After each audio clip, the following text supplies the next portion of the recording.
Good morning. Thank you for coming and joining us. Welcome to, I'm gonna call it the first Aspire post-COVID, or maybe we're not, or mid-COVID, whatever you want to call it, wherever you think we are in the process. A friend of mine this morning that's real active with a lot of family offices and business groups around the area had a deal that he put out on LinkedIn and Facebook and stuff saying that they'd done some surveys and people were thinking that COVID was going to run through 2021. And of course, I'm probably like most people, I went, and that's exactly what he said. He said, people like, you know, but our idea today was to try and do something virtual, but also something live, so that if you did want to get out and spend some time networking, meeting with people, you know, having some breakfast, and listening to our speaker this morning, we thought it'd be a good chance to begin to try and kind of ease our way back into our normal lifestyle and normal business style of, you know, how we operated. So thank you again this morning for coming out really early. You know, we want to, you know, remind you that, you know, we're here to help you. You'll hear this morning us talk about taxation, some of those things, but as a firm, we're a different business model in terms of very few firms have under their family of companies, the CPA firm, the investment banking side, and the wealth management. We created that because we're there for the business owner. Our idea was to be there to help with capital, corporate finance, growth, M&A, as well as the tax issues, financial reporting, modeling, you know, those types of things, audit work, and then also when the liquidity event happens at different times to be able to help manage some of that cash. We feel like the business owner has some really special needs, and you know, we felt like that we could be a specialist in that space. And we've been around for 30 years, believe it or not. This is our anniversary. You know, I started the firm when I was 10. So it's been a really fun trip, you know, and some of you know me for a really, really long time, and hopefully there's many, many more years to go. We do have a really good time. We enjoy taking care of our clients and have very much a servant's mentality in the firm. So please let us know if we can help you, if we can be a resource, we can answer a question or something, or even direct you to someone who can. You know, there's people in this room today that do all types of different areas, from finance to valuations to legal to, you know, corporate moves to all kinds of different things. And so we have those kinds of relationships. We're delighted to be able to help you there. There are a couple of handouts that are floating around there. There's a CPE evaluation. If you're wanting some continuing professional ed, you know, do that. We'll make sure and get that registered for you and get you a certificate and stuff. There's also an evaluation form for the speaker. So please give us feedback on what you think, what's going on. We're getting into the flow again of thinking about topics for what we're going to do in November, what we're going to do next spring, what kinds of things, looking forward, thinking about the future, you know, and that's part of what today is. We're coming to a fork in the road here in terms of the election and what it's going to do with tax and that kind of stuff. So we thought that it would be a good time to address some of that. And we're going to continue to try and find topics that address some of the issues that we're all seeing out in the market today. There are also videos of the prior sessions that are on our website, so please feel free to take a look at those. They're broken down into segments, so you don't have to listen to a whole 30, 45 minutes. You can go find the piece that you're really interested in, or maybe the topic that the speaker was covering. So please avail yourself of those. We have a YouTube channel that'll link you to some of those things also. So they're plenty available for you. Everything flowing right? There we go.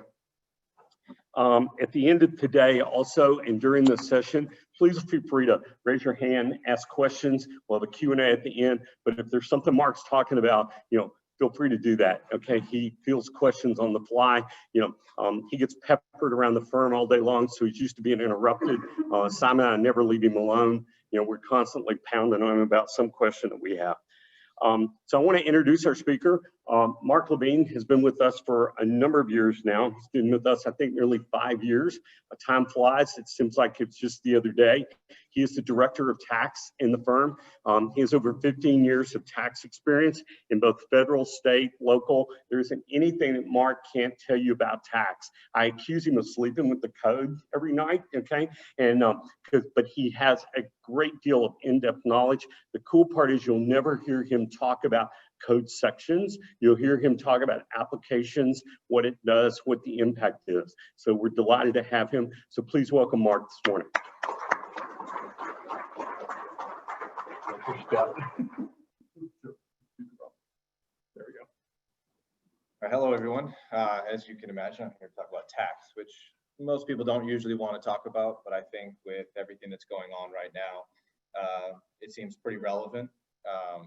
With the election coming up, as we knew from last time, it was a big topic last election, what was going to happen if, depending on who was elected. This time around, it's a little bit different, but, there are still some things that you need to look at, you need to plan for, how it's going to impact your business, how it's going to impact you individually. All of those things are going to come into play depending on what happens, some more than others, depending on the results. So I'm going to go through kind of a comparison of, each candidate's kind of proposals, what they're talking about in different areas, what they're considering doing, how this may impact you, what you need to think about. Now, granted, most of it is going to, not for any particular reason other than we have more information on one candidate versus the other, but most of the changes are really relative towards one candidate versus the other. And you'll see that once we go through the chart. But my goal is to, go through what the changes may be, then kind of discuss kind of planning ideas, what this may mean. I'll field questions, like he said, as we go through. If you have questions about a particular topic, what does it mean? What are the thoughts behind it? Let me just make sure this is.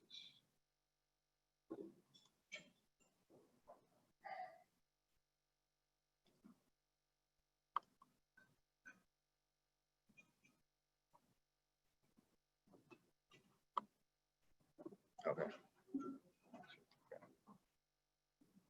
Okay, so the topics I'm going to discuss, I'm going to go through the candidate comparisons, different areas of the tax that they're planning on changing and what their changes may be.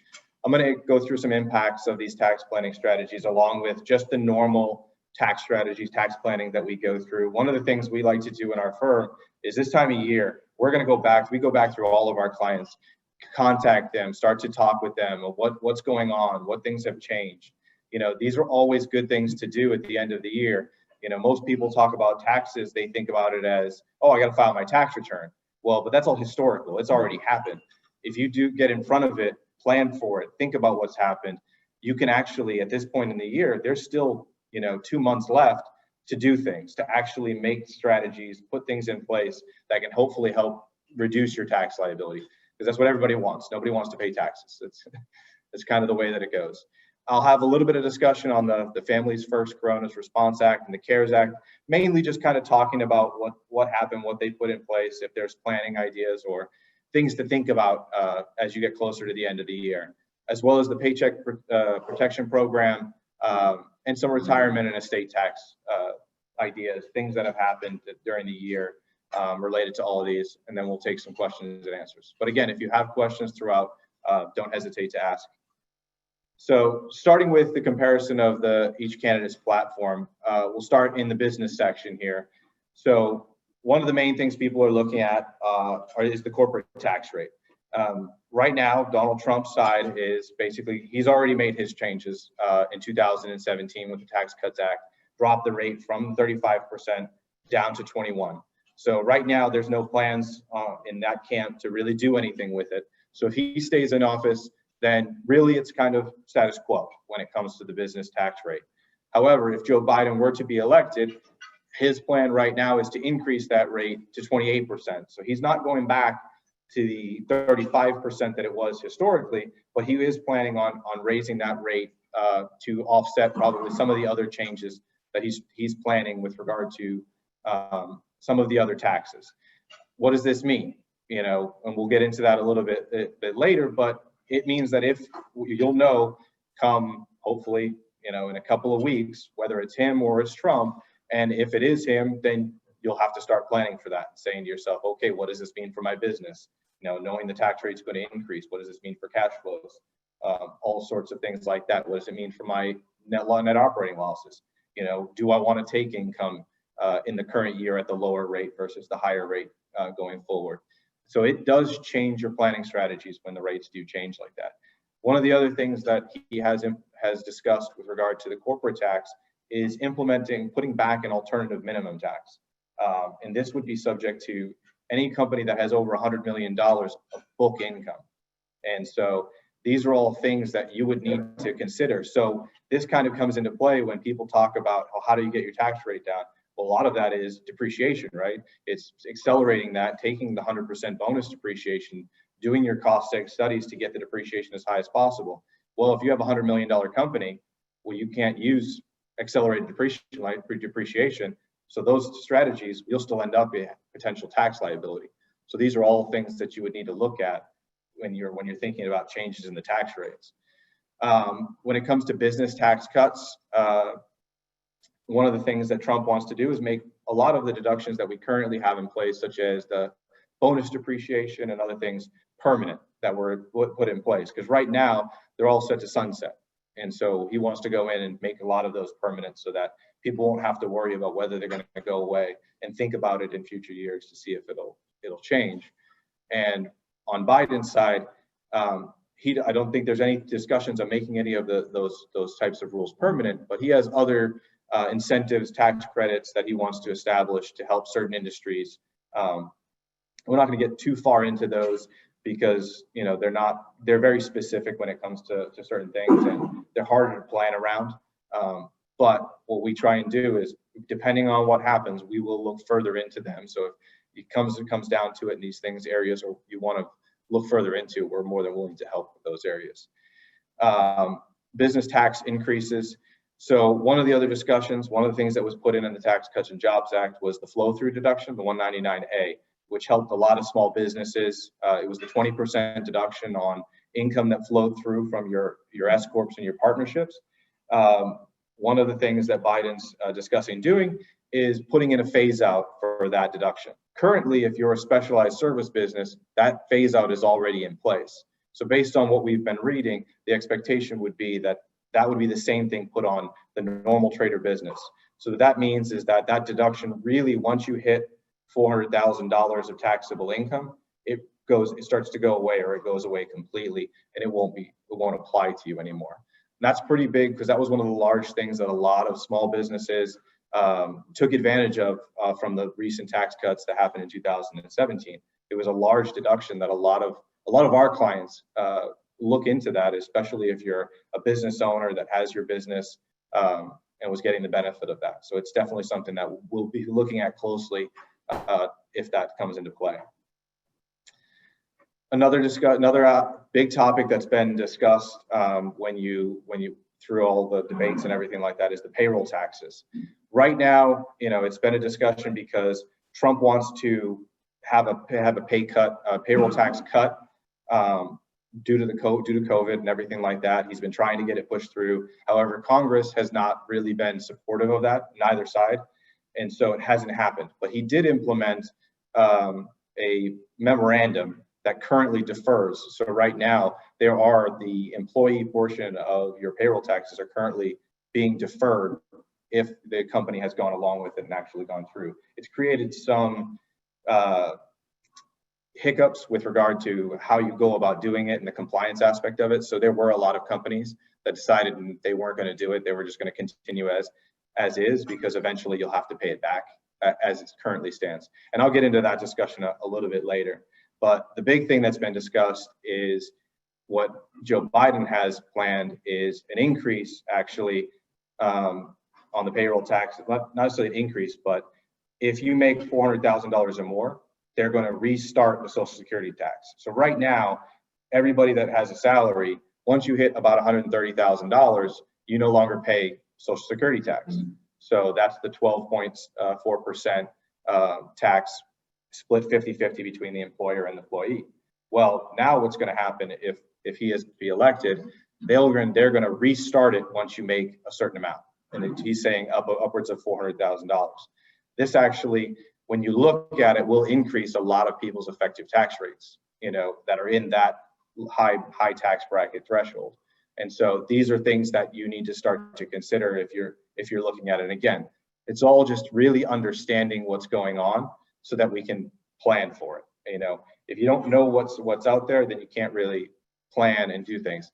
One of the things I think that this may come into play is if Biden is elected and this does come to fruition, you may start to see some more planning regarding S corps and restructuring to get income that you would normally have that may be subject to self-employment tax, structured in a way where it can flow through an S corp, where you are only subject to payroll taxes on your actual salaries. So that's something that, I think you'll see a lot of planning strategies around if it does come to fruition.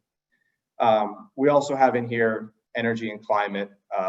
Biden's been a big push proponent for energy, new energy, clean energy. So he has a lot of plans that have re-implementing some of the tax credits for your energy efficient vehicles and other technology and sorts like that. Again, this is very more specific. On Donald Trump's side, they plan to eliminate or repeal some of the credits that are available. So, these are just some things to consider as we go forward. In the international tax area, right now, Donald Trump doesn't have anything specific that's been addressed, but it is one of the areas where I think the Biden camp will see as a way of increasing revenues. They really have a big push to bring jobs back over to the United States according to their plans. Some of the things that they have was an increase to the GILTI tax. If you're familiar with that's a tax on intangibles that are overseas. I'm not going to get heavy into this, but this is an area where there has been a heavy focus as to where he's going to make up some of the revenue gaps. Next, we get into the individual taxes. Here, there's, again, most of what Donald Trump, I think, has planned is kind of status quo. We didn't really see a lot of changes that were coming in. I think that he did a lot of what he wanted to do in the tax cuts. So really, most of his stuff is expanding upon what has already been done. So what he would like to do, again, is make a lot of that stuff permanent, because a lot of it is set to sunset. And potentially, there is some talks for a potential middle tax rate cut, but it hasn't been specifically drawn out as to what his plans are. On Biden's side, he actually does plan. Now, I know there's been a lot of talks that he talks about getting rid of the Tax Cuts and Jobs Act altogether, which isn't exactly the case when you look at his actual plan. Right now, he currently only has it where he's going to increase the top marginal bracket back to 39.6. This has been a big topic in a lot of different locations. There was an article that came out the other day, and it doesn't impact us here in Texas, but it does impact states like California, New York, where they have already high state tax rates. If other items within the tax code aren't changed, such as the itemized deduction for state taxes, where they right now is capped, a lot of those states are going to see their effective tax rates go all the way up to potentially 62%. So in these states, which is a big impact when you look at it for some of these people. So understanding, again, what this means, what this could happen, what could happen to you. Again, here in Texas, we don't have the state tax, so it's not as applicable. It will be, your 39.6 will increase, but it could change some things. When you add this on top of the payroll tax change, it could increase people's effective tax rates pretty significantly at the higher brackets. Another area that's been discussed a lot, and I've had lots of conversations even today on this, is the capital gains tax.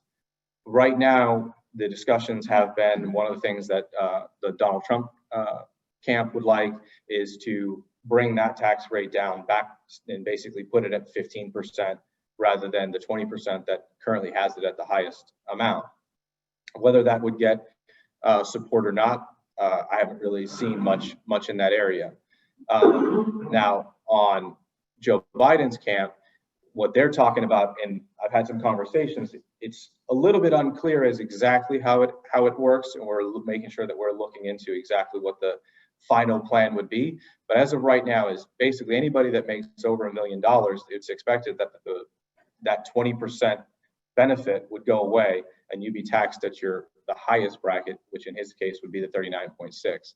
This is a big impact for a lot of people that have a lot of investments, a lot of capital gains.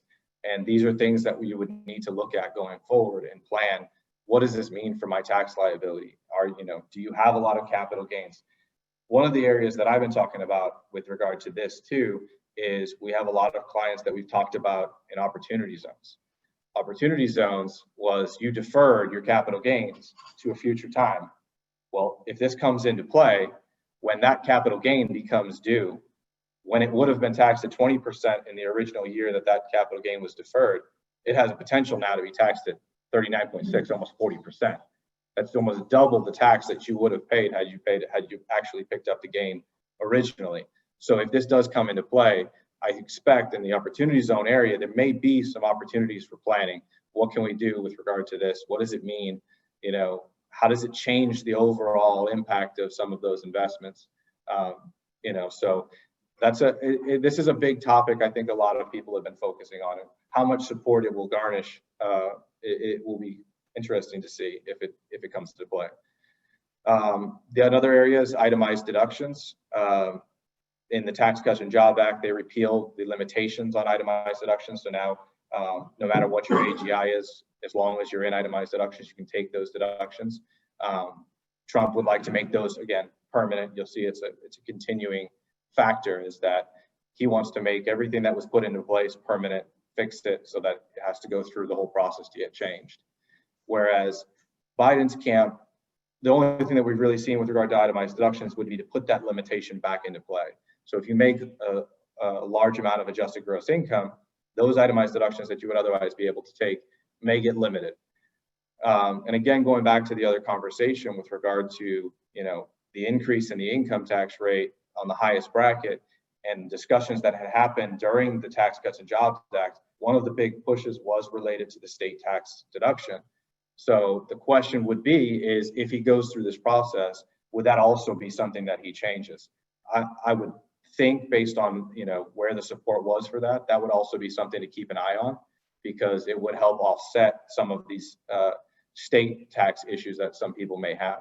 Otherwise, you may be seeing a large, we already see it here in Texas. I think a lot of people coming from California and other areas, you know, coming down here to live because we have the beneficial no income tax. If this were to come into play, I think you'd see that even more. Another area, estate taxes. Again, you're going to see it. Trump would like to make everything permanent. Right now, a lot of this stuff is set to sunset in 2025. So, you know, the big thing was he increased the exemption from the $5 million threshold to $11 million per person. He'd like to make that permanent going forward. On Joe Biden's side, there hasn't been any true discussion as to what he's going to do with regard to that exemption, but the discussion was that most likely he will bring it back down to what it previously was. So there'll be a lot of, I think, planning strategies that you'll see with regard to that area. One of the big things that Biden has put in his plans, though, is the conversation of eliminating the step up in basis on assets. It's something that's utilized heavily in estate tax planning. Estate taxes now is basically when someone passes away, their portfolio, anything that they have, the assets they have, gets stepped up to fair market value and put into their estate, so that the capital gains that are sitting in there, any built-in capital gains, aren't subject to tax to the beneficiaries. Well, this would eliminate that and basically pass those capital gains on to the beneficiaries of their estates. So this is another area, I think, you know, especially going forward, when you put all the estate tax ideas and estate tax concepts together, will be something to look at going forward. Some other areas, child tax incentives. There's not much on what Donald Trump has, other than extending what's currently out there. Joe Biden has a plan to significantly increase it. Currently, I believe the amounts are $2,000 per child. He wants to increase that to $8,000 and $16,000 for more than one child. So that comes into play. One place that apparently we finally found a place where they actually agree on something, apparently, which is the carried interest rule. They both apparently want to eliminate it. In the Tax Cuts and Jobs Act, they did alter it slightly, where and now they want to kind of push forward and finally eliminate that. We'll have to see if that happens. It's been talked about for years and never actually happened. But we'll have to keep an eye and see if that comes into play. And then the last thing on the chart that we have here is healthcare. It's been discussed a lot. The main thing that we've seen is that they've been trying to repeal the Affordable Care Act on Trump's side. There's supposedly a plan to replace it with something. but we haven't seen anything yet, so there's really can't speak much to that. On Biden's side and the Democratic side, they support strengthening it, adding on different changes that will help to hopefully support or to build it up. But I think that's kind of not necessarily as much in the tax area, so we're not going to spend too much time on that. So now that I've gone through the entire list, I'm going to start to go through kind of our normal tax planning strategies and kind of put these into perspective to what you can expect. Now, one thing that needs to be spoken about, whatever happens in the next couple of weeks, whoever's elected, any of the changes that are discussed probably won't happen right away. And so we're really probably looking at during 2021, kind of paying attention to what's going on when they start to try and get these changes made to do our actual tax planning. I don't think anybody needs to go and run out, if the election happens and one person wins over the other and you get concerned. I don't necessarily think that in 2020 you need to run out and make any changes, because the likelihood is that it takes a while in Congress and to make actual changes occur. So knowing that, I think for the current year, you're kind of looking at the same strategies as looking at your tax situations. Well, I think it's going to focus more on what's happened with COVID and what does that mean for your business? What has happened to your business? What does your business look like going forward? Like I said, I'm going to talk about the Paycheck Protection Program. Did you get a loan? Have you started to look at forgiveness? What does that mean for document support? So starting with the tax planning strategies, you first need to understand the proposed changes, the rates, the impacts that those may have. So first, starting with the potential corporate rate hike. What does this mean for you? Look at your forecast. Are you expecting to be in income? And then kind of, working with your tax professional to say, okay, well, what does this mean for me? In 2021, if that rate does go up to 28%, it most likely won't get implemented until the 2022 tax year. Well, that gives you a year to kind of plan, look at shifting income or losses, depending on what your situation is, to try and benefit the most from those rates in that change year. And then look to see what does that mean going forward. We always get with every year we talk with our clients, and you're always looking at trying to shift income into the future year, pull deductions into the current year to get the current tax as low as possible. Well, you have to look at that strategy and say to yourself, well, wait a second, what if I'm expecting a large income event in 2022 in this scenario where the tax rate has gone up? Well, does that planning strategy make sense? If my tax rate in 2021 is 21%, my tax rate in 2022 is 28%. You could end up shifting deductions from 2022 into 2021, getting a benefit of 21%, where if you had left those deductions in 2022, you get the 28%.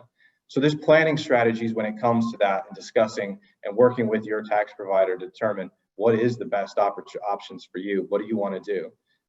In this year, we go into the normal strategy. It's always better to defer income and pick up and accelerate deductions to bring your tax liability down. So that goes into the conversation about looking at your fixed asset acquisitions, looking at planning strategies to pull those deductions into the current year, and then looking at your timing of your revenues and trying your best to push any sort of gain event or income event into the following year, which gives you the extra time to plan for it. The potential implementation of a minimum tax on book income.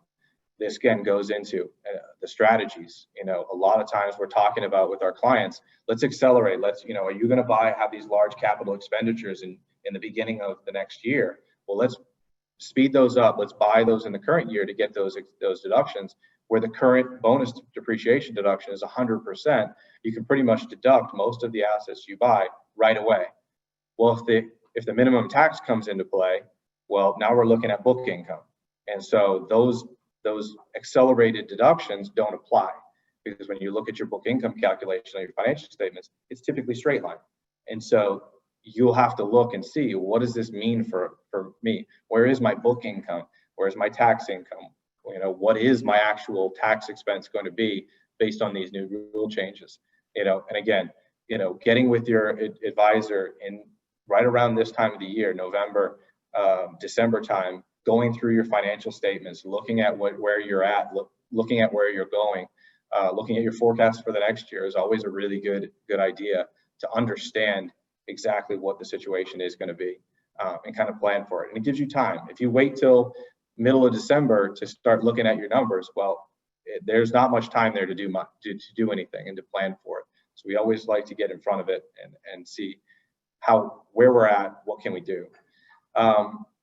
Now this potentially increases to the top bracket. This goes more into individuals and looking at your individual situations. If you're a business owner, you probably have, these probably all are going to impact you because your income's probably higher.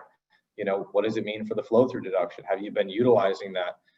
You're going to lose that. So is your effective tax rate going to go up because of it? Is the increase to the 39.6? What does that mean? Are your estimated taxes in a good position?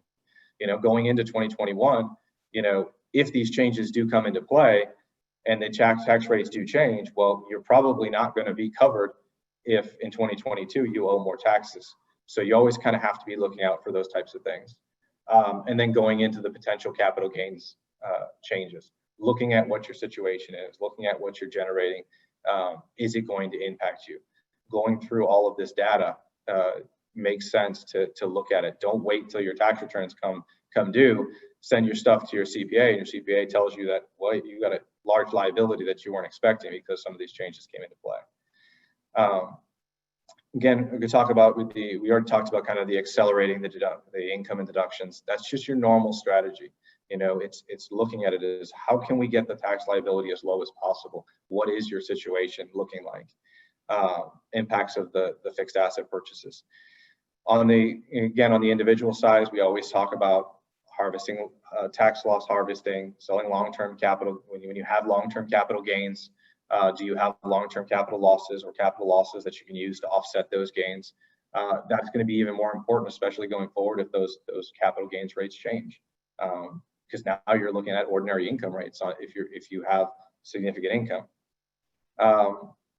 Reviewing your passive loss situations. I think I had a conversation with somebody earlier today about passive losses and understanding what it means for your situation. What we do with our clients is we put together kind of a model of what their tax return is going to look like, and we'll know that whether or not these passive losses are going to get released or not, and kind of help them throughout the year to say, understand how that stuff works, to try and see if we can better plan to utilize some of those losses. And reviewing your carry forward situations. With the changes that happen in the Tax Cuts and Jobs Act, there's limitations on how much NOLs you can use that were generated after 2017. So does that come into play? How does that going to impact going forward? One of the things we didn't discuss is whether or not there's going to be any changes to the net operating loss rules if Biden comes in and makes these changes, because it hasn't been put out there. And right now, you're limited to 80% of your taxable income. So any loss that's been generated between 18, 19, and 20 may be limited when these changes come into play if they were to come about. So understanding what your carry forwards are and how that's going to impact your situation is important. To briefly go through the Family First Corona Response Act and the CARES Act, these were put in place because of COVID. And we're really just kind of I'm really going to kind of high level go through these. I don't think that there's a lot other than to understand kind of some of the changes that happened. So one of the things that was put in place was in the Tax Cuts and Jobs Act, they changed the rule regarding 15-year life assets, qualified real property. And it wasn't written exactly right. So there was a little bit of error, which pushed all of those assets technically back into real property, the 39-year depreciation, so they didn't qualify for bonus. That was corrected through the act that was put in place earlier in the year, and it was retroactive, meaning that you could go back to your 17 or 18 return if it applied and amend those returns to correct the depreciation and get those extra deductions. So that's something to look at with your tax provider to see if that is applicable, whether or not there's an opportunity there to go back and get maybe some lost taxes. the Paycheck and Protection Program, we'll get into talking about a little bit further. There was payroll deferral options that were put in place through these acts. So basically, you could, during a certain period in time, defer paying your payroll taxes and then pay them at the end of the next 2 years, over the next 2 years. So you got to look at your situation. Did you go through and do that? Did you take these opportunities to defer those payroll taxes? And do you have a plan set in place to make sure that this gets paid back in? Did you utilize those funds? Do you still have the funds in place? So those are things that you'd want to look at to make sure that you've addressed. There were, again, they implemented direct stimulus payments for the taxpayers. Have you gotten your stimulus check? Is a question. Again, these are they didn't apply for most people, but they're there. And one of the other things that happened, and I'll talk again later, is required minimum distributions. The changes for 2020, you no longer needed to make it. It actually impacted one of our clients. They had gotten in a car accident at the end of 2019 and didn't actually make the required minimum distribution. We were able to go to the IRS and get the forgiveness as long as they made their distribution at the beginning of 2020. And at the time, we were estimating that they were actually going to have to make basically 2 required minimum distributions in 1 year. Well, this rule came in and it actually saved them because now they didn't have to make their normal 2020 required minimum distribution.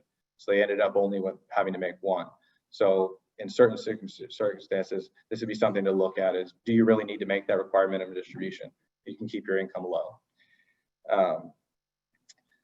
I put together here a little bit of a Paycheck Protection Program loan forgiveness timeline. Kind of goes through the periods, what you need to consider, what the covered period was originally when it was put in place. It was an 8-week period. When they went back and reviewed it, I think that there was some confusion as to, this caused some problems for some businesses where it would happen to, the 8-week period would fall in a weird timing with regard to their payroll that caused some hiccups in how they were trying to do it. So they extended that period to 24 weeks.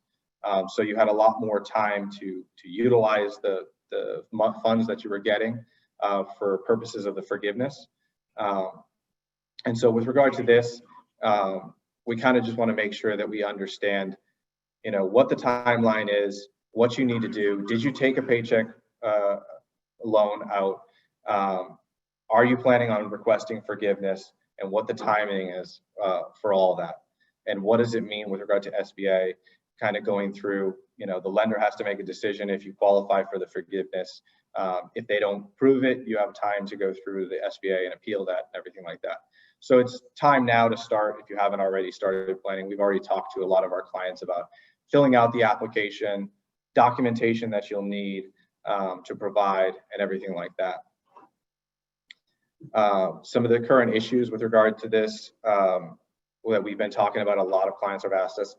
So the original, when they put the Paycheck Protection Program in, it was specifically stated that any forgiveness within that loan would not be subject to tax, the income on that forgiveness.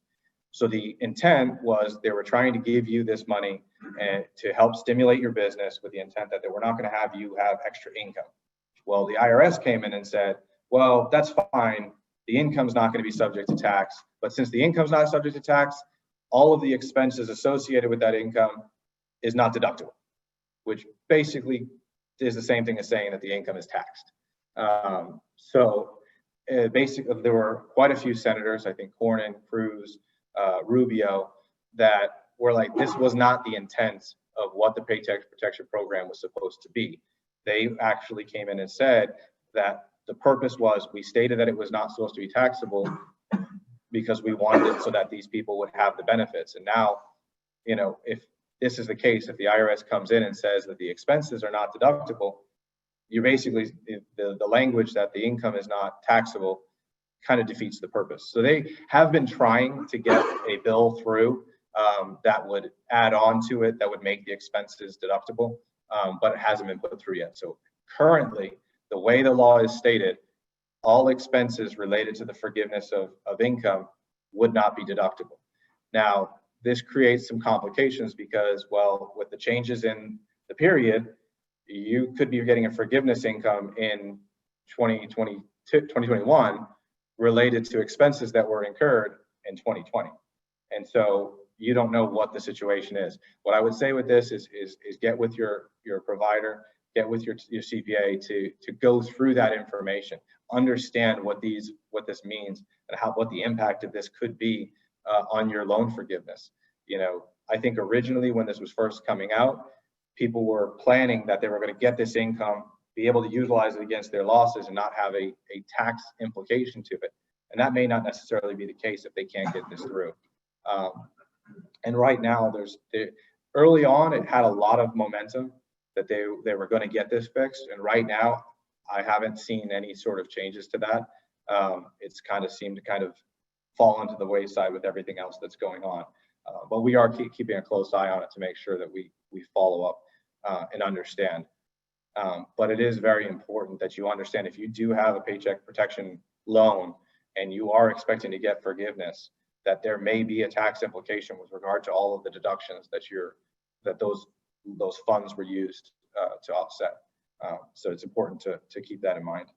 Mark, my question is, you're talking about there's further clarification potentially to come up. Mm-hmm. Okay. And is that why you're saying then that you won't know what the forgiveness amount is? Well, you may not necessarily know what the forgiveness amount is till 2021 because you don't have to put in the application for forgiveness until the end of the year. Right. And so that loan forgiveness may not necessarily be a 2021 or 2020 event. Okay. And so that's what we're getting at is you probably will know how much it is, but the forgiveness will occur in 2021 versus the expenses have all been incurred during 2020. And so the 2020 tax return will need to be prepared, taking that into consideration. And they could always go back and make that bill retroactive, which would most likely be what would happen. And then you have to figure out the situation there. I would hope that, you know, with the bills that they've put in place, that they'd be able to at least give us some clarification, either say that it's not going to be possible so that we all know, or push it further through and get it taken care of. It had a lot of steam early on and it just fizzled. So we're keeping an eye on it. I think the last thing I read about it was in September, they were still trying to push it through. But at this point, we don't really know.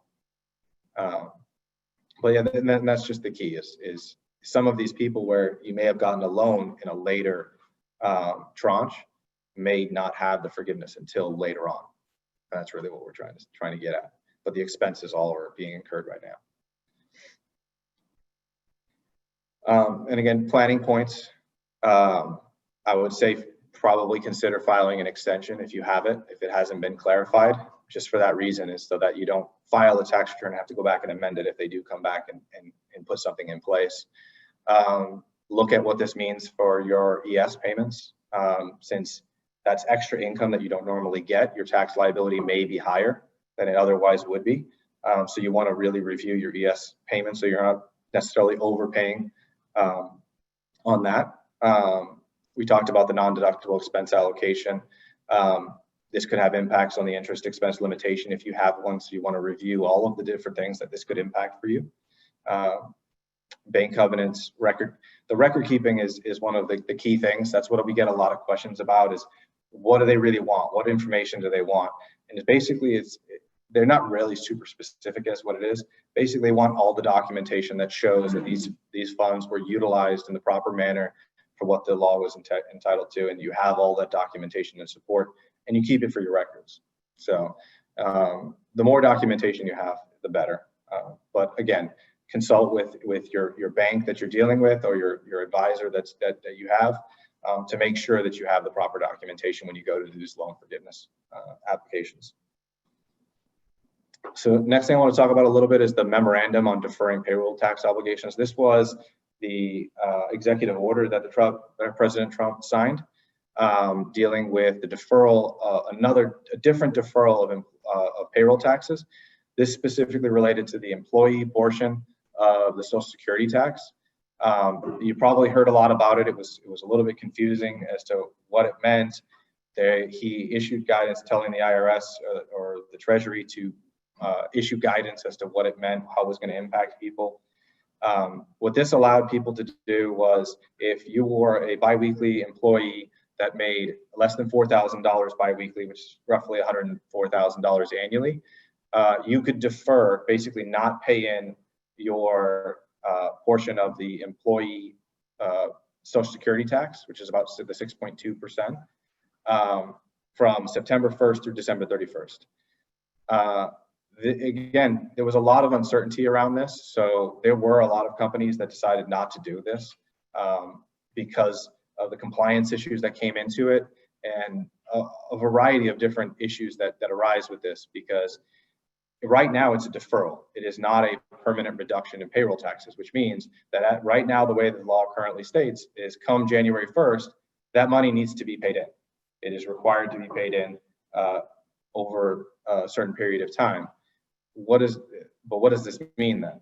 Say you have an employee that was working for you September, October, you've been deferring that employee payroll, and that employee leaves and no longer is an employee of you. Come January 1st, that money needs to be paid back. Well, who's going to pay it back? Technically, you as the employer have an obligation to pay that back, but you no longer have that person as an employee to garnish it from their paycheck. And theoretically, the employee is also responsible for paying it back. So there are a lot of issues with regard to this deferral, which is partially why a lot of companies decided, I think, not to necessarily do it. It also puts a little bit of a burden technically on the employees potentially, because their paychecks will increase for a short period of time, but then come the next year, their paychecks are going to drop down again because they have to pay this back.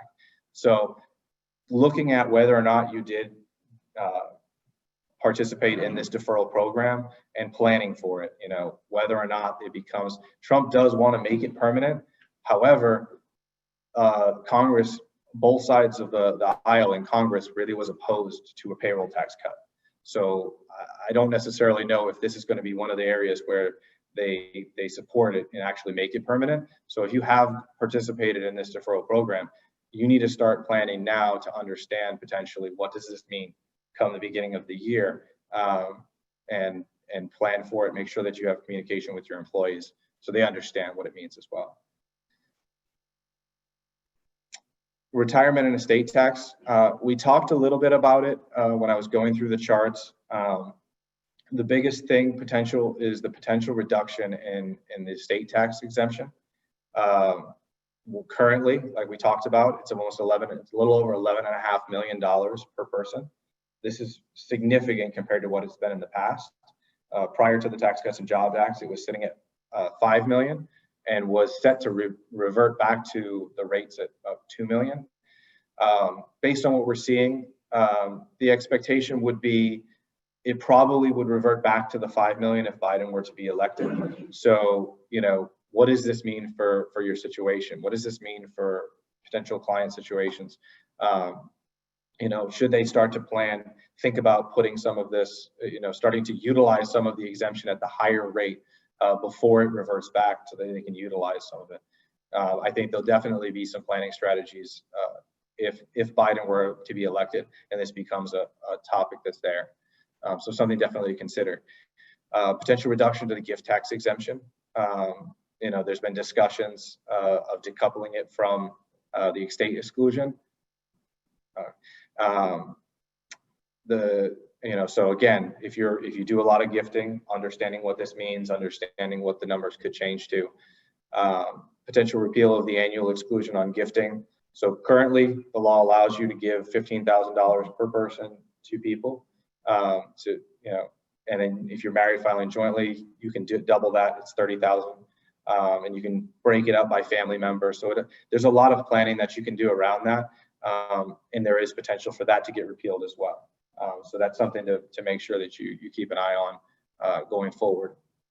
And we talked about it a little bit earlier, the step up in basis. I think this is something that I think will come into play. We'll have to see if it gets enough backing for it, but it's something to definitely consider from an estate tax perspective. And again, I mentioned it before, for 2020, there's no required minimum distributions. So if you have clients in that area, or you think you may need to make your required minimum distribution for 2020, That's no longer the case for this year because of COVID. So keep that in mind when you're planning for your year end. I know a lot of clients that we have, they do wait typically till the end of the year to make the required distribution unless they need it. And we usually deal with that for estimated tax purposes. A lot of times we'll have them withhold a higher amount on that to cover their estimated taxes throughout the year. So we'll have to make sure that you're reviewing your situations if this is something that's applicable to you. That's pretty much what I wanted to go through. Again, the thing I want to just say overall with regard to everything that we've kind of talked about, you probably noticed that there wasn't a lot of changes when it came to Trump's plans. However, if Biden is elected, there were significant changes that can impact a lot of different taxpayers. So it's important to make sure that you understand what's going on, be in contact with your CPAs to make sure that they're keeping you up to date with what's going on and stay on top of it. Any questions? All right, I got a couple for you. Yep. Talk about the Social Security tax, removing the limit on that. Is that going to affect rental income the same way it affects wages? Rental income typically isn't subject to self-employment. So rental income would not get impacted by this. Schedule C business income would. So if you're a real estate professional and you have your real estate in its own business and you're subject to those rules, which allows you to convert it from passive to non-passive, then you'd have issues if you have significant income in that area. Okay, so in my case, where I just have an LLC that owns all the real estate, report on my personal taxes, it won't change that. No, it won't change that because it's passive income on Schedule E, so it's not subject to something. And then you talked about the estate tax, current plan ending December 2025. What you didn't mention was the tax rate. Do we know what the new, like right now, it's 40% on the inheritance tax, gift or inheritance tax. Hillary talked about 63%. Because Biden talked about what is. There haven't been any discussions on the changes in the rates other than dropping the main discussion's been dropping the exemption down. Okay. But it would be something with his discussions, I would definitely say it would be something to keep an eye on. And right now you'll notice that they're very cagey. They don't really want to talk too much about it because they don't want to give away their hand. At least that's how I see it.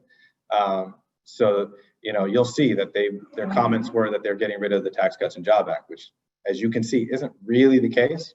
But they're trying to be as vague as possible. Okay. So.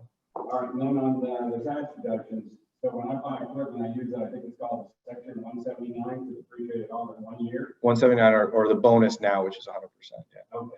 So how would the depreciation work now? So if I buy say $150,000 truck, am I looking at a 5-year depreciation, 8-year depreciation if the change happens? If this change happens, right now there's no discussion on whether or not Biden would change the current rules around the bonus. I would lead to believe that he would, but he would probably put it back to the 50%. I don't think that he would. Again, this is all speculation. This is this is just kind of reading into it, kind of seeing what they'll do. They're trying to try and find revenues in places they can. Right now, there isn't a specific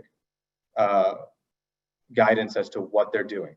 What we were talking about with regard to the bonus was the implication that it would have on businesses and the AMT. So right now, based on what he has, it's still going to be in place. You'll still be able to deduct 100% of the asset under 179 or 100% of the asset under the bonus rules.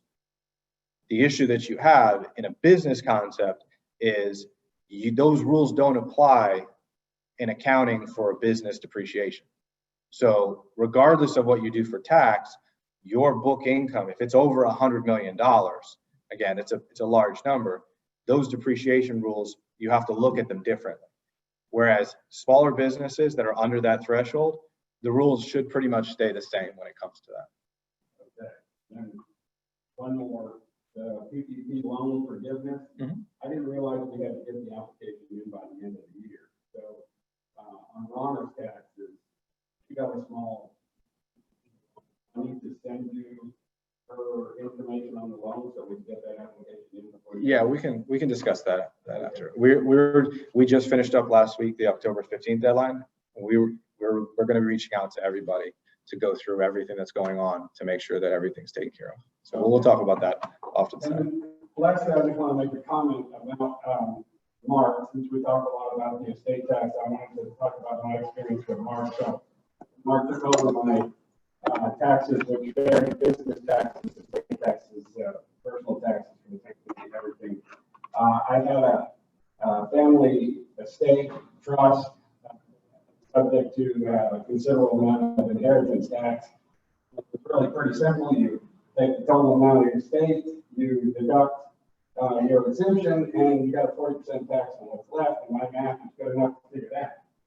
Well, I pay everything, send Mark all my paperwork. It's the first year I'm working with him, and he sends me a notice that I owe $110,000 more in tax. Well, that didn't go over with me now, so I called my previous tax person with their firm, and I'm totally lost. Well, turns out Mark was a lot smarter than me, but to make it a short story, because there was a 6-month break, so you set the valuation date of death or 6 months later. Because of that 6-month break, we could move a lot of that money from inheritance tax into capital gains, dropping the rate to what boils down to 23.8% as compared to 40%. And if I paid $110,000 in, I got $158,000. So I made $48,000 because he was smart enough to catch that. So I just want to thank Mark, and if you're not working with him, you should. Thank you. I appreciate that. I know there's a couple of questions on the Zoom side. Q&A. Yeah, one of the questions on Zoom is with regard to the PPP loan. How does the non-deductibility of the expenses impact some people? So the question was, with regard to the PPP loan, how does the non-deductibility of expenses impact self-employed individuals? Correct? It honestly impacts them the same way that it would impact anybody else. So if you're a self-employed individual, most likely I would assume filing a Schedule C, you're putting in your expenses, your income, and your deductions. You're going to have to identify the expenses related to the PPP loan and remove them from your business. Now, I think what you're getting at there is for the self-employed, the calculation was different, because on self-employed individuals, you weren't necessarily calculating it in certain circumstances on the wages. You based it off of your net income. I would think in that scenario, and I'd have to look at it, and I would say to definitely review that situation with whoever's preparing your taxes. But my estimation would be is that the rule regarding the non-deductibility of expenses would not apply in that scenario, because the forgiveness, the loan amount was never actually tied to expenses. So what the IRS ruling was saying was the forgiveness, the amount of forgiveness that's associated to certain expenses, those expenses would be non-deductible because they'd be tied together. It's the matching principle. If your PPP loan was really based off of a calculation of net income, which I believe is in certain circumstances it was, it's no longer tied necessarily to the expenses themselves. And again, I'd have to go back and look at that, but that's what I would think that you probably have a good scenario where you may not necessarily have that issue of the non-deductible expenses. I got one comment question. I guess the point on Hillary and moving the estate tax up, could you argue that this step up in basis waiver would even be worse from or more challenging from a estate planning perspective, figuring out, because historically the philosophy is get money out, effective grantor trust, depreciate assets, step up in basis. Philosophically, how's that going to change your opinion on how we estate planning, moving assets off the books? Honestly, I think it may actually somewhat simplify it. So in the past, when you're doing estate planning, you have to take into consideration that upon death, your estate was going to get stepped out.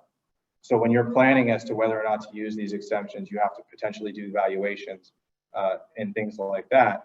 Whereas if you were to pass away and hadn't done any of that estate planning, there is no step up. So your carryover basis is what gets reported in your estate. But when you go in and you say, if I'm going next year and I'm saying, well, I'm going to lose this $5 million of exemption, and depending on your situation, you're like, I don't know what's going to happen in the next 10 years. It's an interesting concept. I think it's going to be really hard to plan for something like that because of the fact that, usually that comes into play when somebody passes away. If you go and do estate planning prior to them passing away, you still have to go through the valuation, adjust the basis, determine how much it is when you put it into a trust or what have you. When you actually do it now, like I said, I think that aspect of it, while detrimental, will make dealing with estates in that scenario a little bit more simple, because you're just going to be taking basis instead of having to deal with valuations. What is the property worth? Going through all those sorts of calculations in order to prepare the estate return.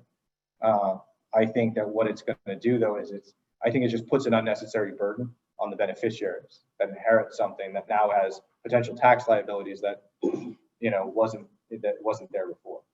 So yeah, because so the basis is going to get taxed in the estate potentially, and then it'll get taxed again on the capital gains to the beneficiary. So I think that may be where they're trying to alleviate having to deal with the rate. I think that's what it is. But every situation is different, and what I would say to that is understanding what the rules are, understanding what your situation is, and then kind of applying it to that to make sure that you understand what it's going to mean for you. So. Well, thank you for attending today. We appreciate it. Mark's going to stick around a little while. If you'd like to stick around and ask questions and stuff, please feel free. We will let you know what we're going to do in terms of the date for November. We are now planning on that. We'll have a November event here, most likely, and also on Zoom, and we'll do it the same way that we've done today's. Make sure and turn in your CPE form if you need to get that, if you want that required credit. And then let us know, fill out the evaluation form for the speaker, topics, things like that. And we'll keep you updated in terms of what our plans are for the spring as we're moving forward. But again, we appreciate everybody coming today, and we look forward to seeing you again in about 30 days. And stay safe and stay healthy. Thank you so much, and thank you, Mark.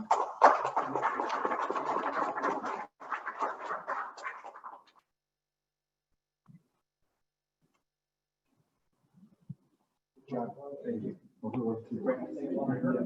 was very good.